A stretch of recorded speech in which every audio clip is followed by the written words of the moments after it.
Hello everyone, সকলে কেমন আছেন? আশা করি সকলেই ভালো আছেন। আপনারা দেখছেন প্রোগ্রামার মনির ইউটিউব চ্যানেল।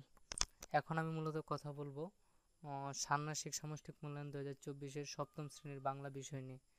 আমাদের যে চূড়ান্ত সাজেশনটা হচ্ছে এরকম যে নির্দেশনা বুঝতে হলে শিক্ষক সহপাঠীর সাথে আলাপ করা যাবে এবং প্রয়োজনে পাঠ্য বইয়ের সাহায্য নেওয়া যাবে। তবে আজকের সমস্ত আলাপ ও কাজ প্রমিত ভাষায় ব্যবহার করতে হবে, অর্থাৎ প্রমিত ভাষা ছাড়া অন্য কোনো ভাষা বা আঞ্চলিক ভাষা এগুলো ব্যবহার করা যাবে না। দেখো কি বলা হয়েছে যে বিদ্যালয়ে জনসচেতনামূলক একটি সভা আয়োজন করা হবে।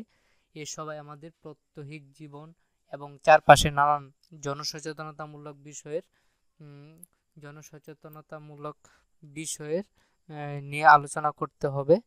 এরপর হচ্ছে এই সভায় উপস্থিত থাকবেন এলাকার বিশিষ্ট ব্যক্তিবর্গ, বিদ্যালয়ের প্রধান শিক্ষক, সকল শিক্ষক ও শিক্ষার্থী। এখন হচ্ছে প্রথম যে কাজ সেটা হচ্ছে ক বা এক জোড়ায় আলোচনা করে নিচের কাজগুলো এককভাবে করো। এখানে ক নাম্বারে যেটা বলা হয়েছে, তোমার প্রত্যেক জীবন থেকে বা চারপাশ থেকে বিভিন্ন কিছু সমস্যা খুঁজে বের করে একটি তালিকা তৈরি করে যেগুলো প্রতিকারের জন্য জনসচেতনতা প্রয়োজন নিজে কিছু বিষয় খুঁজে বের করার পর বন্ধুদের সাথে আলাপ করো এবং তার মতামত নিয়ে আরও কিছু বিষয় তোমার তালিকায় যুক্ত করতে পারো। কোন বিষয়গুলো তুমি নিজে খুঁজে পেয়েছ আর কোনগুলো আলোচনার মাধ্যমে উঠে এসেছে তা উল্লেখ করতে হবে। নিচের ছকের মতো একটি খাতায় ছক এঁকে তোমার তালিকাটি করতে পারো। এখানে দেখো একটা ছক দেওয়া আছে, এখানে বলা হয়েছে যে তোমার এলাকায় এমন সমস্যা যার জন্য সচেতনতা প্রয়োজন। এখানে কি বলতে হবে যে আমার খুঁজে পাওয়া সমস্যা, এখানে আমি সমস্যার নাম দিব। আর এখানে কি আমার বন্ধুর কাছ থেকে পাওয়া একটি সমস্যা, এখানে আমরা মূলত দুইটা সমস্যার নাম লিখব। এরপরে খ নাম্বার, এবার তালিকা থেকে দুইটি বিষয় বাছাই করো। বিষয় দুটি এমনভাবে সকলের জন্য প্রয়োজনীয় বলে তুমি মনে করেছ। এরপর বিষয় দুটি নিয়ে আলাদা আলাদাভাবে দুইজনের সাথে দুটি সংক্ষিপ্ত কথোপকথন তৈরি করো। কথোপকথন লেখার সময় নিচের নির্দেশনা অনুসরণ করো। কি বলছে, একজন বয়োজ্যেষ্ঠ এবং একজন সমবয়সীর সাথে কথোপকথনের দুটি আলাদা নমুনা লিখতে হবে। এবং একটা হচ্ছে বয়োজ্যেষ্ঠ অর্থাৎ তোমার বয়স থেকে বড়, একটা হচ্ছে তোমার সমবয়সী।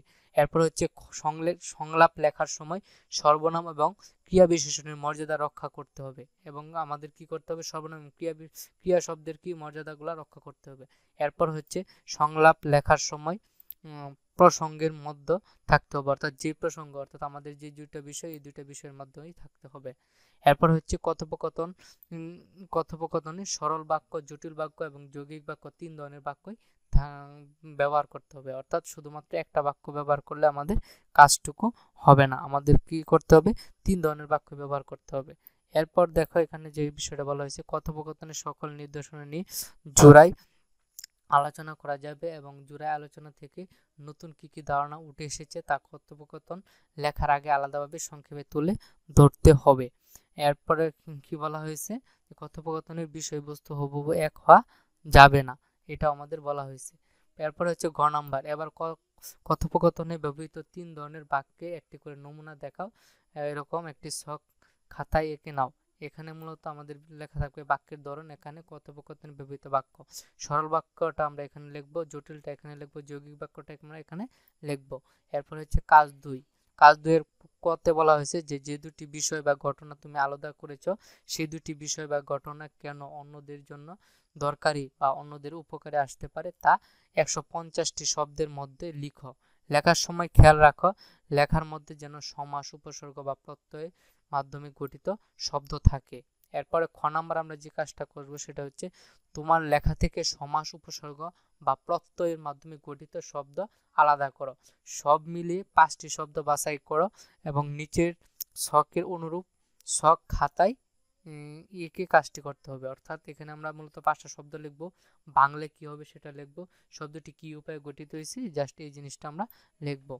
এরপরে হচ্ছে আমাদের যে পরের যে কাজটা সেটা হচ্ছে এরকম যে গ নাম্বার, তোমার লেখা থেকে দুটি শব্দ বাছাই করো এবং কি করতে হবে, শব্দ দুটি একটি করে মুখ্য অর্থ এবং একটি করে গৌণ অর্থ লিখো। আমাদের যে শব্দগুলো বাছাই করব এখান থেকে আমাদের একটা মুখ্য অর্থ এবং একটা গৌণ অর্থ, অর্থাৎ এখানে আমি মূল শব্দ লিখবো, এটার মুখ্য অর্থটা এখানে লিখবো, গৌণ অর্থটা এখানে লিখবো। সেম একইভাবে মূল শব্দটা আবার এখানে লিখবো, মুখ্য অর্থটা এখানে লিখবো, গৌণ অর্থটা এবার এখানে লিখবো। এরপরে হচ্ছে আমরা যেটা বলবো ঘ নাম্বার, এরপরে কি দেখো কি বলছে, তোমার লেখা অনুচ্ছেদের যে কোনো 3টি শব্দের প্রতিশব্দ লিখো, অর্থাৎ যে কোনো শব্দ তুমি 3টা শব্দ নিয়ে প্রতিশব্দ লিখবা, তারপর প্রতিশব্দ ব্যবহার করে বাক্যগুলো আবার লিখো, এবং যে প্রতিশব্দটা তুমি ব্যবহার করছো এটার অনুযায়ী এখানে আবার কি বাক্যগুলো লিখতে বলা হয়েছে। এরপরে কাজ 3 যেটা হচ্ছে আসন্ন জন্য সচেতনতামূলক সবার জন্য তোমার বাছাই করা ঘটনা বা বিষয়টির সাথে সম্পর্কিত করে banner, festoon, poster, placard, billboard, notice, leaflet, মোড়কের লেখা, বিজ্ঞাপন ইত্যাদি বিজ্ঞাপন কিংবা আমন্ত্রণ পত্রের মধ্য থেকে যে কোনো 2টি নমুনা লিখে তৈরি করো। এখানে 2টা আমাদের নমুনা লিখতে হবে, এখানে বেশ কিছু নমুনা দেওয়া আছে। পরে বলা হয়েছে কাজটি হবে একটি দলীয় কাজ। এরপর হচ্ছে 5 জনের দলে কাজটি করা যাবে। শিক্ষার্থীর সংখ্যা কম বেশি বিবেচনায় শিক্ষকের নির্দেশনায় ভিন্নভাবে দল গঠন করা যেতে পারে। আলোচনার মাধ্যমে লেখার কাঠামো এবং কি লেখা হবে তা ঠিক করতে হবে। দলের প্রত্যেক সদস্য যে কোনো 2টি করে নমুনা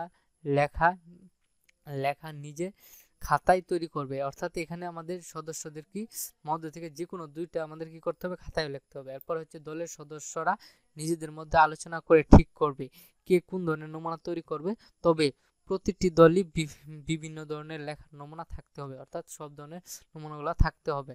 কিছু নির্দিষ্ট ধরনের লেখা পুনরাবৃত্তি করা যাবে। নমুনা লেখাটি লেখার আগে দলীয় আলোচনার মাধ্যমে কি কি সিদ্ধান্ত নেওয়া হয়েছে এবং গুরুত্বপূর্ণ বিষয় উঠে এসেছে তা লিখতে হবে। এইটুকুই ছিল আমাদের 7ম শ্রেণীর বাংলা ষান্মাসিক মূল্যায়নে। আশা করি আমাদের এই সাজেশন থেকে 100% কমন পড়বে। সকলে ভালো থাকবে, সুস্থ থাকবে। আল্লাহ হাফেজ।